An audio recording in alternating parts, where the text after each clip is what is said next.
Hello guys, welcome back to my channel. तो कैसे हैं आप सब? आई होप आप सब बहुत अच्छे होंगे और हम सब भी बहुत अच्छे से हैं। तो आज के व्लॉग की शुरुआत हो रही है मेरी। करीबन 10:30 बज रहे होंगे और मेरे घर के सारे काम हो चुके हैं। आज झाड़ू पोछा खाना और किचन क्लीनिंग सारे काम हो चुके हैं। और उसके बाद ना मुझे घी बनाना था आज, जो कि बहुत ज़रूरी था बनाना, क्योंकि मेरे घर का घी ख़त्म हो रखा था और बिना घी की तो रोटी खाना बहुत ही मुश्किल है। तो मैं बस लग गई हूँ घी बनाने में, क्योंकि और कुछ काम था नहीं चाहता, तो मैंने सोचा चलो घी बना लेते हैं, अभी टाइम भी है। तो बस लग गई घी बनाने में, लेकिन मैं बहुत थक चुकी थी ना, तो इसलिए मैं ऊपर बैठ गई। घी बनाने में थोड़ा सा टाइम लगता है, तो खड़े खड़े कर ना, इसलिए मैं ऊपर ही बैठ गई। और अभी मेरा बेटा भी नहीं था, तो मैंने सोचा चलो घी बना लेते हैं, लेकिन थोड़ी देर बाद ही वो आ जाता है। जब मैं कोई काम स्टार्ट करती हूँ तो वो आ ही जाता है। मैं कितना भी सोच लूँ कि वो नहीं है अभी और लाओ मैं जल्दी से अपना काम निपटा लूँ, लेकिन ऐसे कभी हो नहीं पाता है। वो मेरे इर्द गिर्द आगे पीछे घूमता ही रहता है। तो बस मैं घी निकालने लग गई, क्योंकि मार्केट का घी खाना ना अच्छा नहीं लगता हम लोगों को, और मेरे हस्बैंड को तो बिल्कुल ही नहीं पसंद। तो बस मेरा घी भी बन चुका है उधर, और थोड़ा सा मैं इनके साथ खेलने लग गई हूँ, क्योंकि जब मक्खन वॉश करो ना तो हाथ दोनों गंदे हो जाते हैं और फिर बच्चे परेशान करते हैं तो बहुत गुस्सा आता है। तो इसलिए मैं उसके साथ थोड़ा सा खेल रही हूँ और उससे कोशिश कर रही हूँ कि वो पास में आंटी के पास चला जाए बगल में। तो और इस टाइम घर में कोई है भी नहीं, मम्मी भी नहीं है, मम्मी बुआ के पास हॉस्पिटल चली जाती हैं और बच्चे और हस्बैंड स्कूल चले जाते हैं। पापा बाहर कामों में बिजी रहते हैं, जो घर में काम चल रहा है। तो वो अकेले बहुत डरता है, इस वक्त तो सारे लोग चले गए तो मम्मा भी कहीं ना कहीं चली जाएंगी, इसलिए वो मुझे छोड़ता नहीं। मैं बोलती यहाँ चली जाओ तो बोलेगा सब गए, सब चले गए हैं, आप भी चली जाओगी, इसलिए वो कहीं नहीं जाता है ज़्यादा मुझे छोड़ के, मेरे आस ही पास रहता है, क्योंकि उसको डर लगता है। तो बस मैंने वही इसको मुंह में मास्क लगा दिया और बोला कि जाओ दादी को दिखा दो जाके। तो बस वो अभी गया है दादी को दिखाने, और मेरे वॉश करते करते कहीं ना आ जाए। तो यही हुआ कि मैं वॉश करके एक बार ही वॉश नहीं कर पाई और वो आ चुका है। तो आंटी ही छोड़ने आई थी, आंटी उसको, हमने कहा आंटी ऊपर बिठा दो उसको, वो बैठा रहेगा, ज़्यादा परेशान नहीं करेगा। लेकिन देखिए मेरे गैस के सारे बर्तन निकाल निकाल के बाहर फेंक रहे हैं साइड में, अगर आपको थोड़ा सा दिख रहा हो तो मैंने मक्खन को ना 3-4 बार वॉश कर दिया, क्योंकि वॉश करने से क्या होता है ना, जब हम घी बनाते हैं तो नीचे ज़्यादा गंदगी नहीं निकलती। जो क्या हमारे यहाँ तो मैहर बोलते हैं, आप लोगों के यहाँ क्या बोलते हैं मुझे नहीं पता है। जो मैहर होती है वो ज़्यादा नहीं निकलती, बहुत थोड़ी सी निकलती है, तो मेरा घी बहुत साफ साफ सा दिखता है। तो मैं उसको 5-6 बार अच्छे से वॉश कर लेती हूँ, जब तक वो ना एक इकट्ठा जैसा मक्खन नहीं हो जाता है। और जब मक्खन एकदम साफ़ हो जाता है तो ऑटोमेटिक ना अपने आप वो आपस में चिपक जाता है। देखिए एक ही बार मैंने उठाया और पूरा मक्खन हाथ में आ गया मेरे, और बस जो मेरे हाथ में लगा हुआ था मैं बस वही छुड़ा रही थी। और अब मक्खन को मैं चढ़ा दूंगी गैस पे धीमे करके और इसे पकने के लिए छोड़ दूंगी। और जो बाकी काम है, मुझे खाना भी खाना है, अपने बेटे को भी खाना खिलाना है, और कोशिश करूंगी कि मैं उसे सुला भी दूँ। तो जी हाँ, मैंने हाँ बेटे को भी सुला दिया, खाना वाना भी खा लिया। उसके बाद मैं आई हूँ किचन में, देखिए मेरा घी बन के रेडी हो चुका है और मैं गैस को बंद कर दूंगी। और फिर मुझे पता चला रहा था, मैं बेटे को अपने सुला ही रही थी कि तभी पापा ने बोला कि नेहा तुम दूसरे रूम में चले जाओ और बच्चों के रूम में टाइल्स लगने हैं। तो ये बच्चों का मेरे रूम है, जहाँ से मेरी अलमारी हटाई गई, और अलमारी के नीचे ये टाइल्स लगे हुए हैं जो आपको दिख रहे हैं ये। और कितने अच्छे से मैंने अपनी बेटी का रूम सजाया था, जो कि पूरा ही उथड़ पुथड़ मच गया है। और टाइल्स लगने की वजह से मेरे घर में आप देख रहे हैं कितनी ज़्यादा गंदगी मच चुकी है।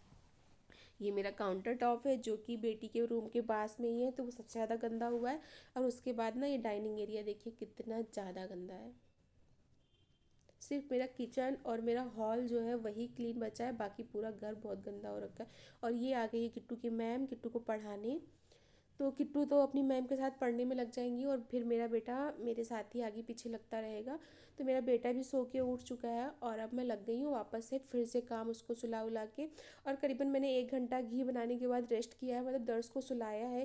अगर बच्चा थोड़ा सा सो लेता है ना तो फिर ज़्यादा परेशान नहीं करता, और बच्चे जब सोते नहीं, उनकी नींद नहीं पूरी होती है, तो बहुत परेशान करते हैं। तो मैंने उसको सुला दिया था, और फिर जब वो उठ गया तो मैं वापस से काम पे लग गई। तो पहले क्या था, मैंने अपने रूम, किट्टू के रूम में थोड़ी सी जगह थी जो मैंने छोड़ दी थी, क्योंकि उसमें नॉर्मल सा प्लास्टर था और बाकी पूरे रूम में पत्थर लगा हुआ था। तो मैंने सोचा जब फर्नीचर लगेगा तो फर्नीचर के अंदर वो जो है नॉर्मल सा प्लास्टर वो दब जाएगा। लेकिन फिर मेरे हस्बैंड के माइंड में आया कि नहीं अच्छा लगेगा, मुझे भी कहीं ना कहीं लगा कि नहीं अच्छा लगेगा यार, पूरे रूम में वाइट पत्थर लगा हुआ है और नहीं वहाँ पे पत्थर लगवाना है तो चलो टाइल्स ही लगवा देते, और घर में तो काम चल ही रहा है। तो बस फिर वही टाइल्स लगाने की वजह से मेरी अलमारी भी हटानी पड़ी, और अलमारी को हम लोगों ने उठा के बेड पे रख दिया और सारे जो उसके टेडी बियर थे उसको मैंने अलग रख दिया, किसी टब में रख दिया एक में। और फिर लगवा दिए वहाँ पे टाइल्स। और फिर अब उसके बाद ना मुझे पूरे घर की करनी पड़ रही है क्लीनिंग। और मुझे डबल क्लीनिंग, और जबकि सुबह झाड़ू पोछा हो चुका था। अभी आपने देखा मेरी बर्तन वाली आंटी भी आई हैं बर्तन धुलने के लिए। और अब पता है आपको, एक बार बता दूं मैं कि मेरे घर में ना पहले सिर्फ बर्तन धुलने आंटी आती थी, लेकिन अब हाँ झाड़ू पोछा वाली भी आंटी लग चुकी है। तो वो झाड़ू पोछा भी करने आती हैं और वो सुबह 9 बजे झाड़ू पोछा करके चली जाती है। तो करीबन मेरा अब 9 बजे सारा काम हो जाता है किचन का। 9 नहीं तो यानी 10 बजे तक मेरा सारा काम, पूरा घर भी क्लीन हो जाता था। पहले तो खाना बनता था, उसके बाद ही घर में हम लोग झाड़ू पोछा में लगते थे। लेकिन अब झाड़ू पोछा आंटी कर देती हैं तो एक काम से रेस्ट लग गया, लेकिन आराम मिल गया। लेकिन फिर से मुझे आज झाड़ू पोछा करना ही पड़ रहा है। तो टेबल टॉप पे जो मेरे हैं हैंड वॉश का और जो ब्रश रखने का, ये भी पूरा गंदा हो चुका था। और जो स्टैंड पे रखते हैं वो भी इतना ज़्यादा गंदा हो चुका था कि पहले मुझे सूखे कपड़े से साफ़ करना पड़ा और फिर कूलिंग लगा के फिर मार मार के स्प्रे करके फिर हर जगह साफ़ करना पड़ रहा है। तो ये खिड़कियाँ भी, और मेरे घर की जो खिड़कियाँ हैं ना बहुत छोटे छोटे उसमें खाने बने हुए हैं, तो उनको साफ़ करने में बहुत मेहनत लगती है। तो उन सबको मैं क्लीन कर रही हूँ। और मेरा बेटा, जितना मैं साफ़ कर रही हूँ, मेरा बेटा साइड में उतनी गंदगी कर रहा है। वो दीवालों में क्या कर रहा है, स्प्रे कर दे रहा है ना, तो दीवार गंदी हो जा रही है, जिससे कि अभी मुझे और ज़्यादा सफाई करनी पड़ी। तो फिर डाइनिंग एरिया मेरा पूरा क्लीन हो चुका है, मेरा भी पूरा रूम क्लीन हो चुका है। अब आ रही है मम्मी के रूम की। तो मम्मी के रूम का जो टीवी का स्टैंड है वहाँ पे मैं सफाई कर रही हूँ, क्योंकि मम्मी का रूम वाइट फर्नीचर बना हुआ है ना, तो वाइट में थोड़ा सा ज़्यादा मेहनत लगती है। और अब मेरी पूरी क्लीनिंग हो चुकी है, झाड़ू भी लग चुकी है और मैं पोछा लगा के अब जा रही हूँ नहाने। और मेरे हस्बैंड भी आ चुके हैं। और आपको बताऊँ, आज ना मुझे अपने हस्बैंड के हाथ की चाय पीने को मिलेगी, क्योंकि आए और मैं आते ही उनसे रोने लग गई कि घर में हर थोड़े थोड़े दिन में कोई ना कोई काम हो रहा है, हर थोड़े थोड़े दिन में कोई ना कोई काम हो रहा है, कि घर में इतनी गंदगी मच जाती है कि घर मेरा साफ़ ही नहीं हो पाता है। साफ़ करो, फिर 1 महीने बाद 15 दिन बाद कोई काम फिर स्टार्ट हो गया, फिर कोई काम स्टार्ट हो गया। तो ये चाय बना के लेके आ गए हैं और बस बोले फटाफट से नहा के, और चाय नहा के भी मैं आ गई, चाय भी पीने लग गई।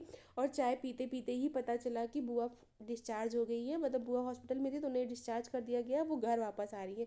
तो बुआ को अपनी बेटी के रूम में ही मुझे रखना है। तो फिर हम हस्बैंड वाइफ ने और पापा ने मिलके अलमारी को खड़ा किया, जो बेड पे पड़ी थी। अभी थोड़ी देर पहले आपने देखा, मैंने इस रूम को क्लीन नहीं किया था कि सुबह आंटी आएंगी वो क्लीन करेंगी अच्छे से, लेकिन फिर से मुझे वापस इस रूम में क्लीन करना पड़ इस रूम को क्लीन करना पड़ रहा है।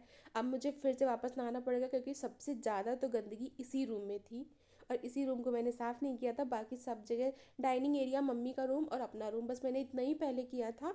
लेकिन अब मुझे इस रूम को भी साफ़ करना पड़ रहा है, क्योंकि बुआ आएंगी और बुआ को यहीं पर रुकना हुआ है। बुआ का ऑपरेशन हुआ है तो बुआ को वैसे भी परमानेंट रूम देना ही पड़ेगा एक, कि अपना आराम से जब उनका मन हो लेट जाए, जब उनका मन हो जो भी मतलब अपने हिसाब से कर सकती हैं वो। तो इसलिए मैंने अपनी बेटी का रूम भी साफ़ कर दिया और उनको साइड टेबल भी रख दी, ताकि उनको जो पानी दवा अपना रखना हो यहाँ पे रख लिया। और मेरे टेबल साफ़ करते करते मम्मी और बुआ आ गई हैं। तो मम्मी बोल रही है बुआ का रूम डेकोरेट हो रहा है। हमने कहा जैसे आजकल ना ट्रेंड में चल रहा है, बच्चे होते हैं तो रूम को डेकोरेट किया जाता है। मैंने कहा वैसे ही मेरी बुआ अपनी बीमारी को हॉस्पिटल में छोड़ के घर आ गई है, इसलिए मैंने बुआ के लिए रूम डेकोरेट किया है। तो बेटी के कुछ रूम जो टेडी बियर थे जो ऊपर रख दिए और कुछ मैंने यहाँ रख दिए। पहले साइड टेबल में सजा देते थे, लेकिन साइड टेबल खाली कर दी बुआ के लिए। तो मैंने जहाँ पे वो विंडो लगी हुई है, विंडो के पास मैंने उसके टेडी बियर्स रख दिए हैं। और अब मैं झाड़ू लगाऊंगी और झाड़ू लगाने के बाद हल्का सा यहाँ पे पोछा मार दूंगी नीचे, ताकि खिसकन जो है वो चली जाए। बहुत अच्छे से तो मैंने नहीं साफ़ किया है, बहुत अच्छे से आगे बुआ, सॉरी बुआ कह रहे, आंटी साफ़ करेंगे आके। बस उसके बाद मुझे भी खाना भी बनाना है, अब काफ़ी रात हो चुकी है। तो तैयारी मेरी पहले से ही थी समोसे की। और बस आलू मेरी रखी हुई थी, बस आटा सान के मुझे समोसे निकालने थे, तो बस मम्मी बैठ के भर दी और मैंने फटाफट से निकाल लिया। और मेरे हस्बैंड को समोसे बहुत कम पसंद है और बाकी मेरे घर में सबको समोसे बहुत पसंद है। और ये छोटी छोटी सी मम्मी ने पापड़ी काटी है, मेरी बेटी को आलू वाले समोसे नहीं अच्छे लगते सादे, तो मैंने उसके लिए पापड़ी बना दिया। और ये जो ब्रेड पे लगा हुआ है वो मेरे हस्बैंड के लिए ब्रेड पकौड़े, तो उनको ब्रेड पकौड़े पसंद है, बाकी सब लोग समोसे खाएंगे। तो ये हरी चटनी बनाई है मैंने, मुझे मीठी चटनी बनानी नहीं आती है, इसलिए मम्मी थी नहीं तो वो बन नहीं पाई है, वरना मम्मी रहती घर में तो मीठी चटनी भी बना देती हैं। तो ये सबको एक एक करके प्लेट जाएगी और उसके बाद मैं निकालने लग गई हूँ हस्बैंड के लिए ब्रेड पकौड़े। तो अगर आपको मेरा वीडियो अच्छा लगा हो तो लाइक करिएगा, चैनल सब्सक्राइब करिएगा। मिलते हैं नेक्स्ट वीडियो में, बाय बाय। आप लोग भी आ जाइए खाने।